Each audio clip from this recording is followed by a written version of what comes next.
Hello and welcome friend, मैं हूं मुजफ्फर चौधरी और आप देख रहे हैं हमारा यूट्यूब चैनल परफेक्ट रिएक्शन। दोस्तों, बहुत ज़्यादा सफ़र कर रहा है पाकिस्तानी पब्लिक जो है वो महंगाई, बेरोज़गारी और इस तरह के दीगर जो मसाइल हैं वो उसमें पिस कर रह चुके हैं और लोग जो हैं इस वक्त बेयकीनी और परेशानी की सूरत हाल के अंदर है। उन्हें समझ नहीं आ रहा कि इनके जो मसाइल हैं वो कौन हल करेगा। कोई ऐसा उनको लीडर या कोई ऐसी पार्टी भी नज़र नहीं आ रही कि जो मुल्क को सही तौर पर इन मसाइल से बाहर निकाल सके। तो हम यहाँ पर पाकिस्तानी पब्लिक से ये पूछेंगे कि उनके जो मसाइल हैं उनका हल क्या है और उनकी नज़र में कोई ऐसी पार्टी, कोई ऐसा लीडर है कि जो पाकिस्तान को इन मसाइल से बाहर निकाल सकता है और आइंदा जो आने वाले चंद साल हैं वो पाकिस्तान को किस जगह पर देख रहे हैं। तो चलते हैं पाकिस्तानी पब्लिक से इस बारे में उनकी क्या राय है। अस्सलाम वालेकुम। वालेकुम सलाम। आपका नाम जी? अरमगान से। क्या पढ़ रहे हैं आप? बॉटनी कर रहा हूँ, ग्रेजुएशन जीसी फैसलाबाद से। आपका नाम और आप क्या पढ़ रहे हैं? मैं वली खान हूँ और मेरा फाइनल ईयर है। मैं अभी बॉटनी पढ़ रहा हूँ। अच्छा, आज आपसे ये पूछेंगे कि आप पाकिस्तान के जो हालात हैं उससे तो आप बाखबर हैं कि यहाँ पर आए रोज़ ये पॉलिटिकल जो एक ड्रामा चल रहा है कि कभी इमरान खान साहब को गिरफ्तार किया जा रहा है, कभी किसी की हुकूमत है, कभी किसी की हुकूमत है और जो तवज्जो है आवाम की तरफ है ही नहीं। जितनी महंगाई और बेरोज़गारी और इंस्टेबिलिटी है मुल्क के अंदर, तो आप क्या देख रहे हैं कि पाकिस्तान का फ्यूचर, आप आइंदा जो आने वाले कुछ 4-5 साल हैं पाकिस्तान को आप कहाँ पर देख रहे हैं?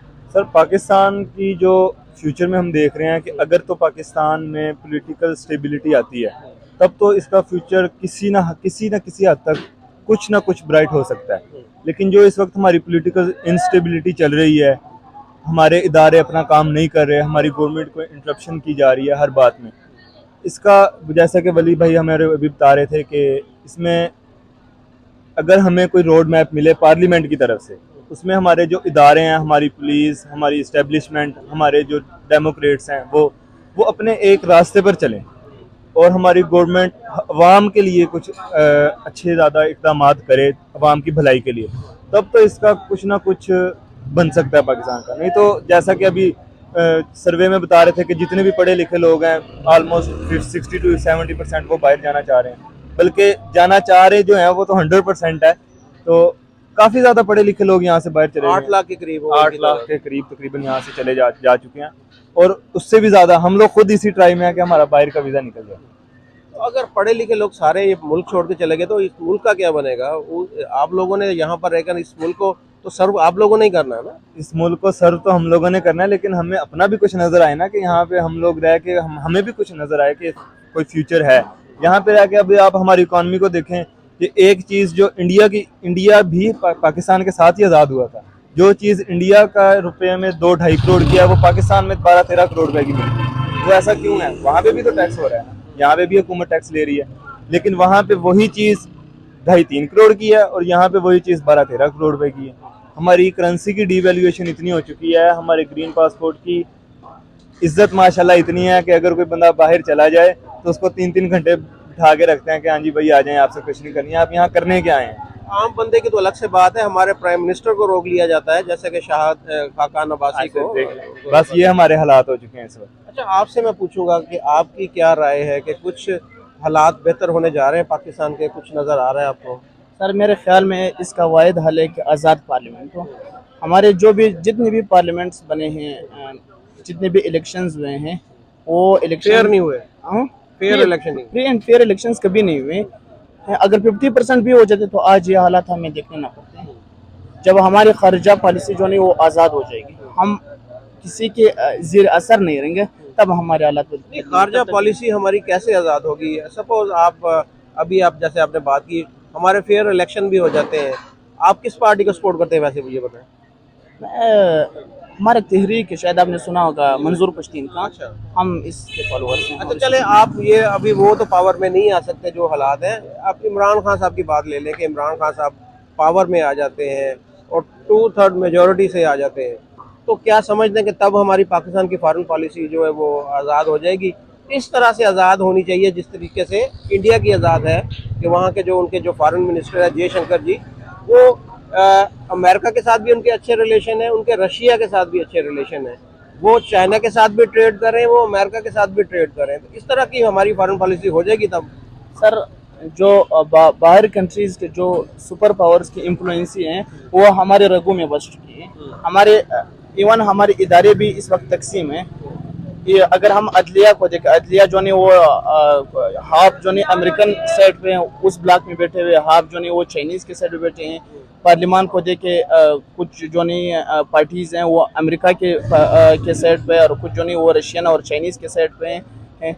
जब तक मैंने कहा कि जब प्री एंड फेयर इलेक्शन हो जाते हैं ना, तब हम एक आज़ाद खर्जा पॉलिसी बना सकते हैं। हम उसकी क्या गारंटी है? मैं वही पूछ रहा हूँ ना कि अगर फ्री एंड फेयर इलेक्शन भी हो गए, एक नई जो पार्लियामेंट भी वजूद में आ गई है, नई हुकूमत भी बन गई, तो उसकी क्या गारंटी है कि वो फिर हमारी जो फॉरेन पॉलिसी आज़ाद होगी? सर इसकी वाहिद हल ये है कि हमारे जो सियासतदान हैं, जो हमारे ब्यूरोक्रेसी हैं, हमारी फौज है, हमारे जो भी इदारे, जो भी बाख्तियार इदारे हैं, इनको एक गोल मेज कॉन्फ्रेंस बुलाना चाहिए।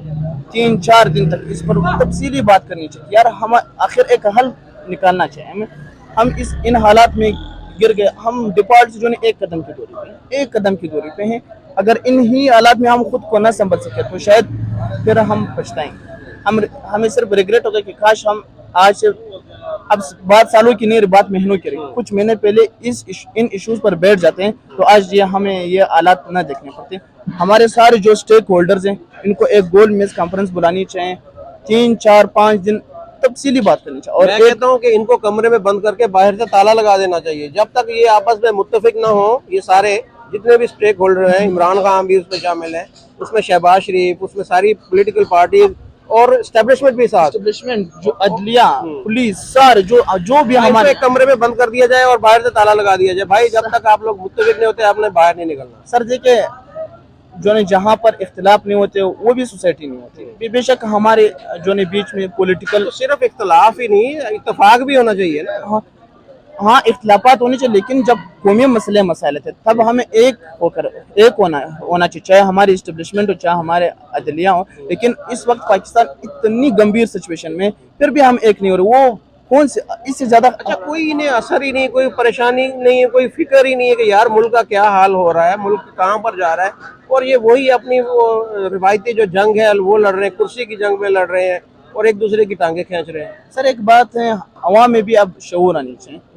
जो हमारे हैं स्टेक होल्डर, चाहे वो आर्मी के हो, चाहे अदलिया के हो, चाहे जो भी हो, उनके अक्सर जायदादें बाहर हैं, वो अच्छे तरह से सेट हो चुके हैं। अगर यहाँ अल्लाह न करे कल पाकिस्तान जो है डिफॉल्ट हो जाए, उनको कोई भी फिक्र नहीं है, उनको कोई गम नहीं, क्योंकि उन लोगों ने इतना पैसा वहाँ पे जमा किया जहाँ उनसे 7 से लेकर 10 मसले तक वो सिर्फ ये पैसा खा के आराम से बैठे वो खा सकते हैं।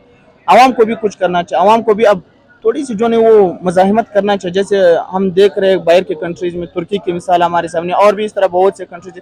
अमेरिका में जब एक सियापाम बंदे को जस्ट उन लोगों ने मारा तो सारी आवाम निकल पड़ी। हमें भी जब भी आवाम के साथ इस तरह कोई नाइंसाफी होती है, हमारे बलोच और पश्तून बेल्ट को तो आप जो वहाँ पर तो इतनी नाइंसाफियाँ हुई, अगर हम गिन कर भी जो है ये अभी मेरे और आपकी बैठक नहीं हो जाएगी ना। लेकिन आप लोगों को भी उठना चाहिए, जहाँ इस खिते के लोगों को, सिंध के लोगों को उठना चाहिए। जहाँ भी हमारे साथ नाइंसाफी होती है तो आवाम को उठना चाहिए। अब असल में मैं आपकी बात से बिल्कुल इत्तेफाक करता हूँ, लेकिन यहाँ पर हमें डिवाइड कर दिया गया, हमें पार्टीज के अंदर डिवाइड कर दिया गया कि ये पीपल पार्टी के लोग हैं, ये पीटीआई के लोग हैं, ये मुस्लिम लीग नून के लोग हैं। जब तक हम पहले पाकिस्तानी नहीं बनते, मेरे ख्याल में तब तक हम इस मुल्क की तरक्की में अपना किरदार नहीं अदा कर सकते। हमें तो डिवाइड कर दिया इन लोगों ने, हमें एक हजूम की शक्ल में बन गया। हम जब तक एक कौम नहीं बनेंगे तब तक ये मुल्क मेरे ख्याल में तरक्की नहीं कर सकता। सर मैं आपको एक बात बताता हूँ, यहाँ पर हम पाकिस्तानी तब बनेंगे जब हम पंजाबी पश्तूनों के लिए उठेंगे, पश्तून सराइकी के लिए उठेंगे, बलोच सिंधी के लिए उठेंगे। हम एक जान हो जो इन मजालिम का मुकाबला करेंगे। ऐसा हम एक पाकिस्तानी नहीं बन सकते कि हमारे इलाके में जुल्म हो रहा है, बर्बरियत हो रही है, आप लोग खामोश हो। आप लोगों के इलाके में जुल्म और बर्बरियत हो रही है, सिंध वाले खामोश हो।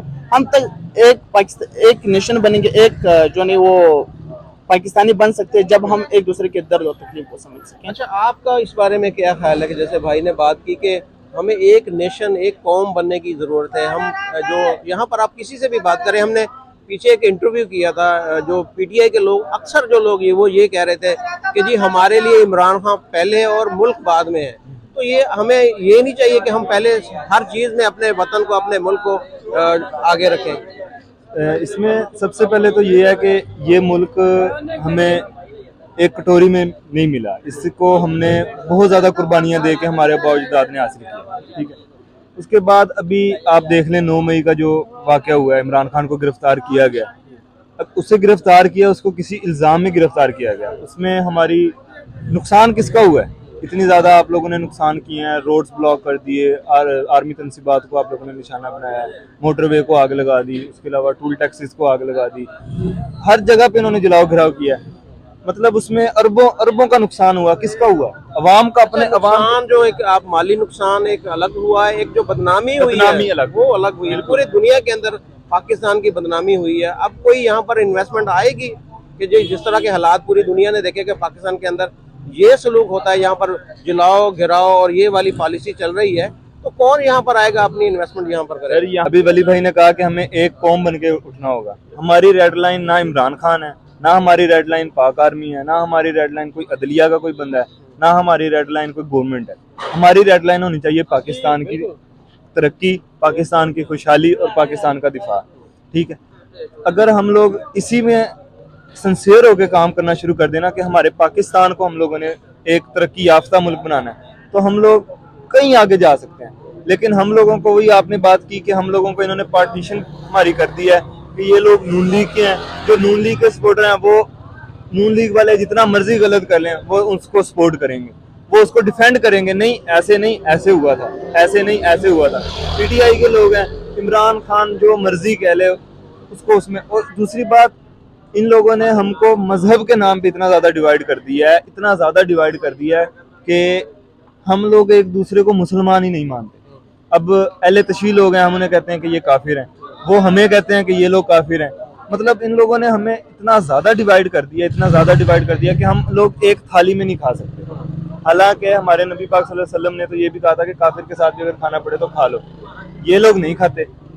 इतने ज्यादा मजहबी तासुब जो हैं वो एक मुआशरे के आपको लिए। ये वैसे पता है कि पंजाब के अंदर या सिंध के अंदर जो हिंदू है उसको साथ बिठा के खाना नहीं खिलाया जाता, उनके बर्तन अलग हैं, ये पता है आपको? जी ये पता है बिल्कुल। यहाँ पे ईसाई के साथ बैठ के नहीं खाना खाया जाता, हालांकि वो भी अहले किताब हैं, उनके साथ बैठ के नहीं खाना खाया अहले किताब हो या मजहब कोई हो, इंसानियत सबसे पहले है ना, इंसानियत तो सबसे पहले इंसान है। तो है ना वो, तो वो उसको साथ बिठा के खाना नहीं खिलाना चाहिए। हम देखिए, आप देखें ना, इसमें आप भी मजहब को पहले अटैच करें कि जी वो भी अहले किताब है, इंसान है वो। आपका इस बारे में क्या ख्याल है कि जो हम यहाँ पर ये इस तरह की सूरत हाल है, हम बात करते हैं इंडिया के अंदर मुसलमानों के साथ भी बहुत सलूक ऐसे होता है, तो यहाँ पाकिस्तान के अंदर जो हिंदू कम्युनिटी है, आपको पता है कि वो उसकी तादाद में कमी हो रही है और उनको अपने साथ बैठ के खाना नहीं खिलाया जाता, तो इसके बारे में आपका क्या ख्याल है? सर पता है आपको, एक्सपीरियंस है आपका कोई? हमारे बलूचिस्तान में हिंदू रहते हैं, वहाँ पर तो इतनी ये केसेस हमने नहीं देखे, लेकिन सिंध में ये आए रोज ये केसेस होते हैं कि जो नहीं जबरन इस्लाम कबूल कराया जाता है। लेकिन सर मैं एक और चीज़ पे बात करूँगा। आपने टॉपिक जब स्टार्ट की थी, हमने जब गुफ्तगू स्टार्ट की थी कि पाकिस्तान इन हालात से किस तरह बाहर निकलते हैं। सर आपने कहा था कि एक टाइम था जब पाकिस्तान बहुत तेजी से तरक्की कर रहा था। सर मैं आपको बताऊंगी कि कुछ कंट्रीज के पास टूरिज्म होती है, वो इन से अपना रेवेन्यू बनाते, इन्हीं से अपने बजट बनाते, उसी पर अपना गुजर बसर कर सकते हैं। इसका मशहूर एग्जांपल हमारे पास स्विट्जरलैंड का है। कुछ कंट्रीज के साथ समुद्र होते हैं, कुछ के मिनरल्स होते हैं, कुछ के, और पाकिस्तान के साथ ये सब कुछ है। टूरिज्म है, हमारे जो नॉर्दर्न एरियाज है, KPK साइड, वजीरिस्तान, ये इलाके हमारे कंट्री में थे। टूरिस्ट क्यों नहीं आ रहे फिर? सर टूरिस्ट हमने जो हालात बनाए हैं वहाँ पर आए रोज धमाके, इवन क्रिकेट टीम्स नहीं आ रहे, हमारी कैपिटल सिटी में नहीं आ रहे, हमें मिन्नतें तरले करने पड़ते तब वो आते, तो टूरिस्ट कहाँ से आएंगे? वो जब हमारी पॉलिटिकल स्टेबिलिटी आ जाएगी तब आहिस्ता आहिस्ता हमारे जो नहीं वो पोजीशन सी हो जाएगी, हमारे जो भी हमारा नाम है दुनिया में वो सी हो जाएगा। बाकी मैंने कहा मिनरल्स है हमारे बलूचिस्तान में, सिर्फ रिकॉर्डिंग और सिंधिक प्रोजेक्ट को आप देखिए सर, सालाना करोड़ों डॉलर सिर्फ यहाँ से 2 खान है, सिर्फ वहाँ से हमें मिलती है। गैस हमारे पास है, समुंदर हमारे पास, गवादर और कराची के जो बंदरगाहें हैं वो मौजूद हैं, और तेल है। और सर मैं आपको एक एग्जांपल दे दूंगा, करक एक जिला है खैबर पख्तूनख्वा का, वहाँ पर यूरेनियम के रिसोर्सेज पड़े हुए। सर आपको पता है कि इंटरनेशनल मार्केट में 1 ग्राम यूरेनियम की कितनी कीमत है? कोई सर मुझे आई थिंक एक जगह में पढ़ रहा था कि कोई 1500 से $2000 तक 1 ग्राम के, वहां पर जो नहीं हजारों टन यूरेनियम पड़ी हुई है। सर निकाल क्यों नहीं रहे वहाँ? सर हमारे पास जो नहीं क्रोमाइड साफ करने की मशीनरी नहीं है, यूरेनियम कहाँ से हम निकालेंगे? और सर एक और बात है, हमें जो महकूम क्रोमो की एक्सप्लॉयटेशन हुई है, पहले हमें वो भी खत्म करना पड़ेगा, फिर वो हमारे साथ उठेंगे ना। ऐसा तो नहीं हो सकता है कि हम मेरे घर में आग जल रही हुई है और दूसरे घर में जो नहीं शादियाने बज रहे हो और आप कहते हैं कि यार आजा दोनों जो नहीं जुल्म के जो नहीं वो खड़े होते हैं, महंगाई के खिलाफ खड़े होते हैं। जब तक हमारे और आपके हालात एक जब तक पंजाब और पश्तूनख्वा जो हैं और बलूचिस्तान के हालात एक जैसे नहीं होते, तब तक एक जो नहीं कौम नहीं बन सकती। यानी आपका कहना ये है कि पश्तूनों के ऊपर जो जुल्म हो रहा है वो उसके खिलाफ पंजाब नहीं खड़ा हो रहा, ये आप ये कहना चाह रहे हैं? सर मैं आपने कहा कि एक पाकिस्तानी बनेंगे, एक पाकिस्तानी हम तब बन सकते हैं जब मैं आपके गम पे रो तो आप मेरे गम पे रो। इस तरह तो नहीं हो सकता कि मैं अमन की जो नहीं वो मांगू और आप यहाँ पर महंगाई। तो ये है कि जी आप ये कह रहे हैं कि पंजाब आपके जुल्म के खिलाफ नहीं खड़ा हो रहा, और दूसरा एक कॉन्सेप्ट जो दूसरे सूबों के अंदर ये पाया जाता है कि तमाम सूबों के ऊपर जो जुल्म हो रहा है उसका जिम्मेदार पंजाब है। ये इसमें दो अलग अलग चीजें हैं। सर अब मैं बताता हूँ कि का हमें बेसिकली क्वेटा से ताल्लुक रखता हूँ। हमारे घरों में गैस नहीं और आपके घरों में गैस, हमारे बलूचिस्तान से निकल कर यहाँ पे आ रहे हैं। सर आप बर्दाश्त कर सकते थे कि यहाँ से पंजाब से गैस निकलेगी, हमारे घरों में चूल्हे जलेंगे, आप लोगों के चूल्हे बुझे रहेंगे। करक जिले में गैस नहीं है। आपको पता है जो सवाबी जो नहीं वो खैबर पख्तूनख्वा का जिला है, वहाँ पर हम सालाना कितने हजार मेगावाट बिजली बना रहे हैं और खैबर पख्तूनख्वा की जो नहीं वो 2100 से 2200 मेगावाट सालाना जरूरत है और हम बना रहे 10 से 12 हजार के करीब। हमारे यहाँ घंटे जो बिजली होती है वो 6-7 घंटे होती है और यहाँ पर 24 घंटे होती है। अगर यही बिजली आप लोगों के पंजाब में बन रही होती थी और हमारे खैबर पख्तूनख्वा या क्वेटा में 24 घंटे बिजली होती थी, आप लोगों के 4 या 5 घंटे बिजली आप लोग बर्दाश्त कर सकते थे? यूरेनियम और बाकी जो रिसोर्सेज हैं चलगोजे वगैरह वो वहाँ से निकलते हैं, इसकी रेवेन्यू पंजाब को मिलती हैं। हमें इसका जो नहीं वो ज़कात ज़कात में जितने पैसे वो भी नहीं मिलते हैं। ठीक है, तो फिर हम जो नहीं लोग मजबूरन कहेंगे कि यार पंजाब से महरूमी है आपके अंदर, आपसे महरूमी नहीं यार, क्या को ना सब कुछ छीना गया है हमसे। तो अभी जो ये 18वीं तरमीम के अंदर सूबों को उनके हकूक दिए गए, उनको बोला गया कि जी जो जितने भी आपका जो है रेवेन्यू आपके जो सूबे के अंदर ही खर्च होगा, तो वो उससे आप मुतमईन नहीं है? सर मैं बता चुका हूँ ना कि हमारे पाकिस्तान में आइन्स बनते आए रोज, जो नहीं नए नए आर्टिकल्स बनते रहे, लेकिन इस पर अमल नहीं हो रहा है। अब मैं अपने घर की मिसाल दे रहा हूँ, हमने कभी भी गैस को अपने घर में नहीं देखा और यहाँ पंजाब के हमारे हॉस्टलों में घरों में सब हर जगह है गैस, यहाँ पर अवेलेबल है। यहाँ पर गाँव के इलाके वहाँ पर भी अवेलेबल है पंजाब में। तो सर आप सोचें 18वीं तरमीम पे अमल हुआ है या नहीं, आप बताएं मुझे। बिल्कुल ये होना चाहिए। देखिए आपके सूबे से अगर गैस निकल रही है तो सबसे पहले आपका हक है और उसकी रॉयल्टी भी आप लोगों को मिलनी चाहिए, बलूचिस्तान के लोग हों या खैबर पख्तूनख्वा से। जैसे आपने बोला कि वहाँ पर डैम है और बिजली वहाँ पर बन रही है, लेकिन वहाँ पर लोगों को वहाँ पर लोड शेडिंग हो रही है। अब कुछ ऐसे इलाके हैं जहाँ पर बिजली की सहूलत है ही नहीं। सर तो मेरे ख्याल में ये तकसीम जो है वो इंसाफ के ऊपर मबनी होनी चाहिए। सर अभी मैं उस दिन पढ़ रहा था नारान वैली में दरिया कुनहार के ऊपर ये डैम बना रहे हैं सुखी किनारी प्रोजेक्ट के नाम से ना, तो वो ऑलमोस्ट अभी 2023 में उसने कंप्लीट हो जाना है। ऑलमोस्ट 448 मेगावाट एनुअली उससे बिजली प्रोड्यूस होगी और वो KPK की बजाय नेशनल ग्रिड में आनी। अब KPK के हालात वही रहने कि वहाँ पे ना गैस ना बिजली, तो वो बिजली ज़्यादातर पंजाब को ही आनी है। जैसा कि अभी देखा है कि 2000 ये नवाज शरीफ का जो टेन्योर गया उसके बाद यहाँ से यहाँ पे लोड शेडिंग कम हो गया, बाकी सूबों में ज़्यादा कर दी। तो वो वली भाई की भी बात ठीक है कि जो चीज़ उनके घर से निकल रही है, जो चीज़ उनके घर में बन रही है, तो उस चीज़ को सबसे पहले उन्हें फ़ायदा मिलना चाहिए। अच्छा, ये यहाँ पर ये भी तासर पाया जाता है कि बाकी सूबे के जो लोग हैं वो बिल ही नहीं अदा करते हैं। कि खैबर पख्तूनख्वा के अगर रेवेन्यू की बात की जाए तो जो बिजली के बिल हैं वहाँ पर बिजली के बिल नहीं दिए जाते। ये इसमें भी कुछ हकीकत है? सर देखिए रूल को इम्प्लीमेंट करना स्टेट का काम है। सर इंसान जो नहीं वो खुद गरज है और वो चाहता है कि हमसे पैसे आप पहले आप ना, अगर आपको फ्री में बिजली मिल रही है तो आप बिल अदा करेंगे? नहीं करेंगे ना, जाहिर सी बात है ना। वहाँ पर आपको अपने इदारे मजबूत करने चाहिए कि वो लोगों से आवाम से बिल कलेक्ट करें। वो भी आपका काम, आप अमन देना, अच्छा, सिक्योरिटी मैं देना। आपको एक मिसाल बताऊं कि सिंध के अंदर जहाँ पर मेरे जो अजीज हैं, मेरे भाई हैं, उनकी ज़मीनें हैं, तो उनको वहाँ पर बिजली की सहूलत है और उनको बिल नहीं आता वहाँ पर। तो उन्होंने बोला, 2-4 दफ़ा बोला कि भाई हमारे मीटर लगाओ, हमें बिल हमने देना है। तो जो वहाँ के लाइन मैन है या जो एसडीओ वगैरह हैं, वो ये कह रहे जी आप लोगों को क्या तकलीफ है, आप लोगों को फ्री बिजली मिल रही है ना, तो मिलती रहे।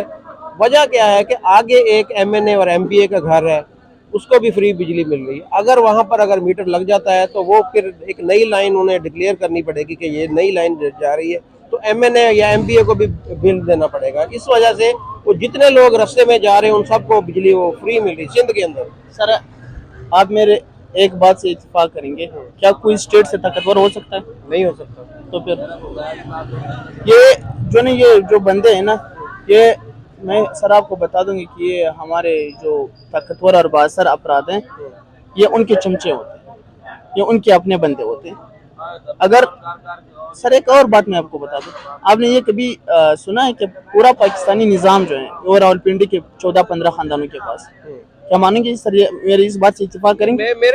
मेरे सुनने में आया कि पूरे पाकिस्तान के अंदर तकरीबन 200 खानदान ऐसा है कि जो मुल्क को चला रहा है और खा भी वही रहा है। तकरीबन 200 खानदान है। बस आप सिर्फ एस्टेब्लिशमेंट की बात कर रहे हैं ना, मैं ओवरऑल पूरे पाकिस्तान की बात कर रहा हूँ, जिसमें अशराफिया जो है, जिसमें अदलिया भी आ जाती है, जिसमें पार्लियामेंट के लोग भी, पार्लियामेंट के लोग भी आ जाते हैं, जिसमें बाकी भी जो इंडस्ट्रियलिस्ट भी आ जाते हैं, जो बड़े बड़े जो यहाँ पर माफियाज डॉन बैठे हैं। तो ये तकरीबन 200 खानदान ऐसा है जो मुल्क को चला भी रहा है और खा भी रहा है। सर यही जो आपने बात की, जो हमारी अरिस्टोक्रेसी हैं, यही बंदे जो आपने कहा एमएनए और एमपीए, इनको फ्री बिजली मिल रही है, ये तो या इनके रिलेटिव्स होंगे या किसी न किसी कोई ताल्लुक जी, की बिल्कुल वास्ता ऐसे ही। हो, कोई ताल्लुक कोई वास्ता होगा तो इनको फ्री बिजली मिल रही। आपको क्यों नहीं मिल रही, इसको क्यों नहीं मिल ये रही? सिर्फ फ्री बिजली तक ही महदूद नहीं है।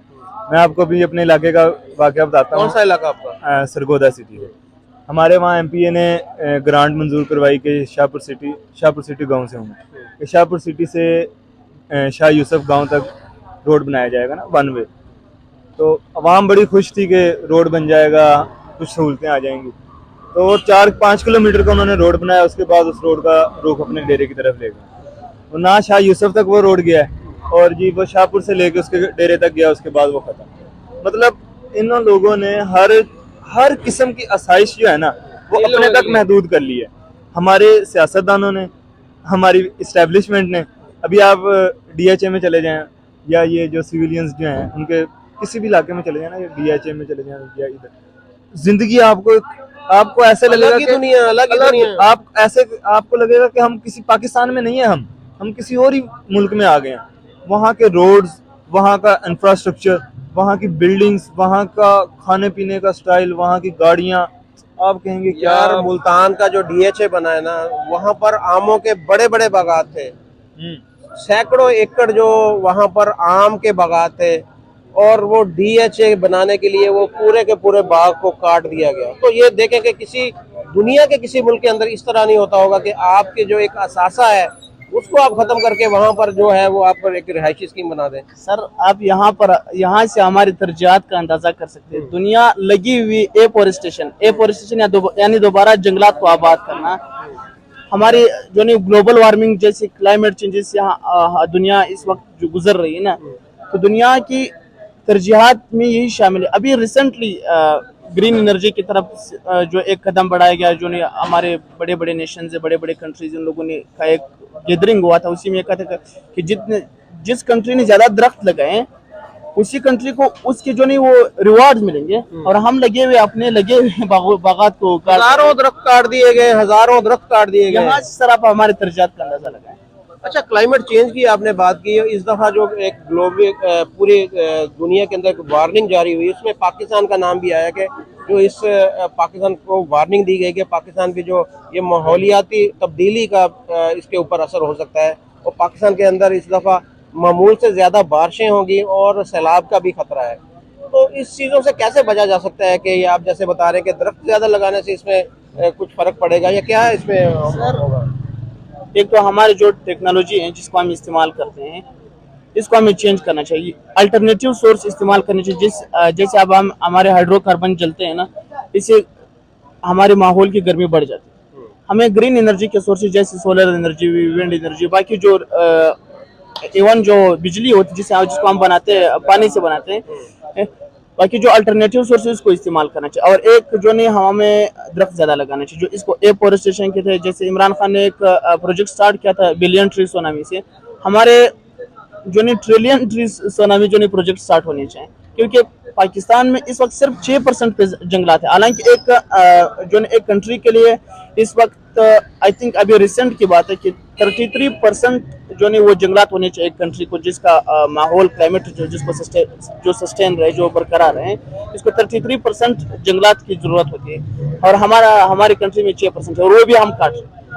इसमें हुकूमत के साथ साथ हमारी आवाम को भी किरदार अदा करना चाहिए कि आपको अब आवाम का देख लें, गांव में अपने जगह बेच के इधर शहरों में शिफ्ट हो रहे हैं, उसके बाद इलाके काट के गाँव को काट के जंगलात काट के वहाँ पे कॉलोनीज बना रहे हैं। फैसलाबाद को आप देख लें कि ये समुद्री रोड पे जो सारे गांव वगैरह रोड, यहाँ पर जितनी भी रोड है सारी रोड के ऊपर पहले यहाँ पर खेत होते थे, और अब सारी कॉलोनियां बन गई हैं। उसके अलावा भी आपने सैलाब की बात की, पिछले साल आप देखें कि वो जो था सवात में दरिया के ऊपर वो जो दरिया सवात में आई थिंक आया था, सैलाब आया था, वो बाजार के अंदर दरिया ने बहुत ज्यादा तबाही मचाई थी।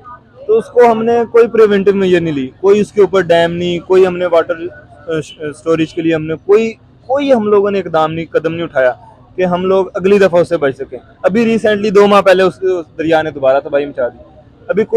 अभी आप देख लें 2 माह के अंदर अभी जो अगले आने हैं, दरिया पंजाब चनाब ने भी तबाही मचा देनी है, दरिया जेलम ने भी तबाही मचा देनी है, दरिया सिंध का तो पूछे ही नहीं, अवाम ने फिर रुल जाना है। इतना पानी अभी वो इंडिया के हमारे बारे में क्या है कि जो सिंतास मुआहिदा हुआ था कि 3 दरिया आपके हैं 3 दरिया हमारे हैं, अगर अब हम बाहर जाके बात करते हैं ना कि हमें पानी नहीं दे रहे, तो वो कहते हैं कि ये लोग अपना पानी समुद्र में जाया करते हैं। ऑब्वियसली बात है, हम जाया कर देते हैं। कालाबाग डैम हम नहीं बनने दे रहे, इसमें हमारे सियासतदान और हमारी अवाम वो कहते हैं जी कि KPK वाले कहते हैं हमारा नौशहरा डूब जाएगा, सिंध वाले कहते हैं कालाबाग डैम एक वही हरफे आखिर तो नहीं, अगर नहीं वो उस पे आप इत्तेफाक हो रहा तो और डैम बना ले, कोई और डैम बना ले। अभी इमरान खान ने 2 डैम कहा तो था, अल्लाह पाक करे कि वो बन जाएं, लेकिन 2 डैम इनफ नहीं है इतने बड़े मुल्क के लिए।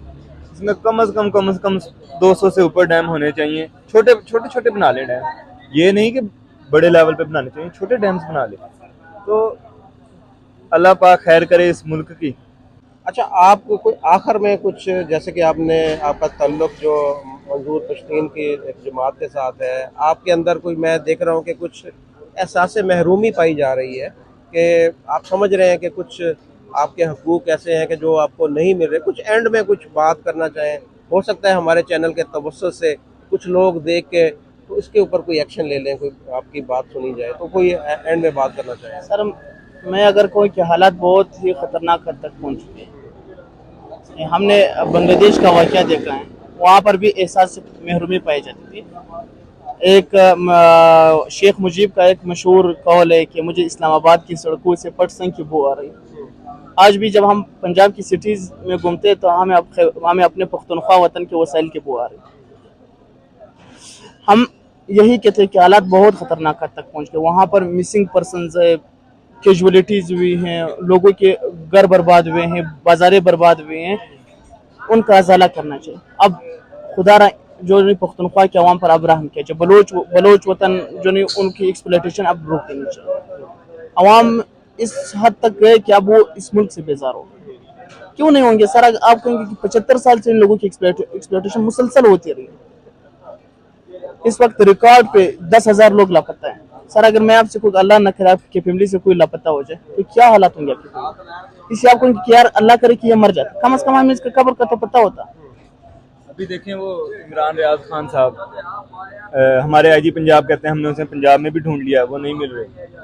ISI वाले कहते हैं हमने उन्हें ढूंढ लिया, वो हमारी किसी एजेंसी के पास नहीं। यार अगर वो जिंदा है उसका कुछ ना कुछ तो बताएं कि वो यहाँ पे मौजूद है। जो इनके जो है ना मसाइल, उनको आप इमरान रियाज के साथ ना मिलाएं। कोई इमरान रियाज का केस जो है वो अलग है, इनके केस जो है वो अलग है। देखिए, इनका इमरान रियाज ने स्टेट को, मैं समझता हूँ, देखिए मैं खुद सहाफ़ी हूँ, लेकिन सहाफ़ी को भी कुछ ख्याल रखना चाहिए कि आप स्टेट को अगर चौक में यहाँ पर खड़े होकर गालियाँ दें या फौज को ललकारें तो देखिए स्टेट जो एक्शन में आएगी।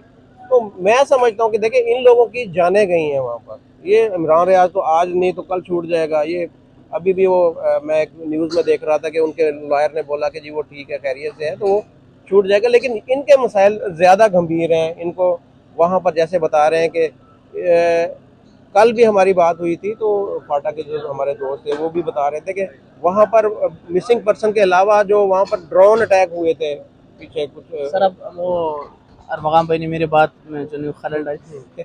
एक और जो हमारा मुतालबा है सर, ऑपरेशन के दौरान हमारे इलाकों में जो नहीं बारूदी सरंगे बोए गए वो टेररिस्ट के खिलाफ आजकल डेली के बेसिस पे वहाँ पर बच्चे इसके शिकार हो, जानवर इसके शिकार हो, वो खेलते चलते पहाड़ों में चलते वो ब्लास्ट हो जाता है, उनके टुकड़े टुकड़े हो जाते हैं। हम हमारे रिक्वेस्ट ये अपनी स्टेट से कि वो जो उन लोगों ने मैन बोए गए वो उनको निकाले और चेक पोस्ट पर जो पश्तूनों की तजलील है उनको ख़त्म किया जाए। हमें 50 किलोमीटर तक हम जब हम अपने इलाके में जाते तो हमें 10 दफ़ा अपनी पाकिस्तानी होने का वो सबूत देते, शनाख्त कार्ड निकालते हैं कि हम पाकिस्तानी हैं।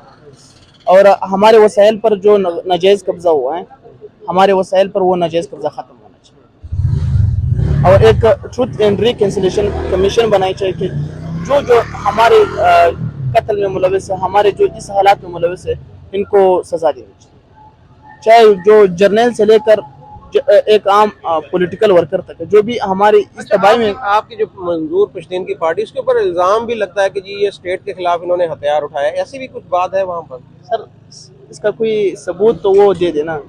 उन लोगों ने कहा है कि आपको फौरन फंडिंग होती है, पाकिस्तान की 20 एजेंसियाँ खुद को नंबर 1 के थे, तो साबित करें, मंजूर पे साबित करें कि फलां जगह से आपको फंडिंग होती है, फलां जगह अपने हथियार उठाए हैं, इसको साबित कर। जैसे पीटीआई वालों को पकड़ रहे हैं ना कि वो एक प्लान ने मोहर चुराया, प्लान ने क्या क्या, प्लान ने जो नहीं वो ज्वेलरी चुराई, प्लान ने कोई और चीज उठाई कोर कमांडरों से। इसी तरह जो इल्जाम लगता है उनको साबित करना जो नहीं वो स्टेट की जिम्मेदारी बनती है।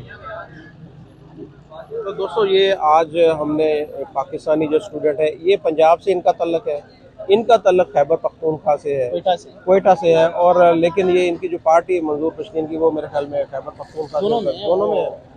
तो ये दोनों ये तो पंजाब के हमारे भाई हैं, ये महरूमी का शिकार है। बलूचिस्तान भी आपको पता है कि वो भी महरूमी का शिकार है, और फाटा के कुछ इलाके जो है या खैबर पख्तूनख्वा की अगर बात की जाए तो वहाँ भी एहसास महरूमी पाया जा रहा है।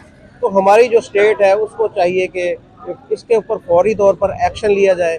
और जिस तरह ये कह रहे हैं कि जी हमारे जो कोयटा के अंदर या दीगर जो बलूचिस्तान के अंदर वहाँ पर देखें जो गैस के ज़खायर है वहाँ से निकल रहे हैं, लेकिन वहाँ पर इनको गैस इनके जो ज़िले के अंदर नहीं है।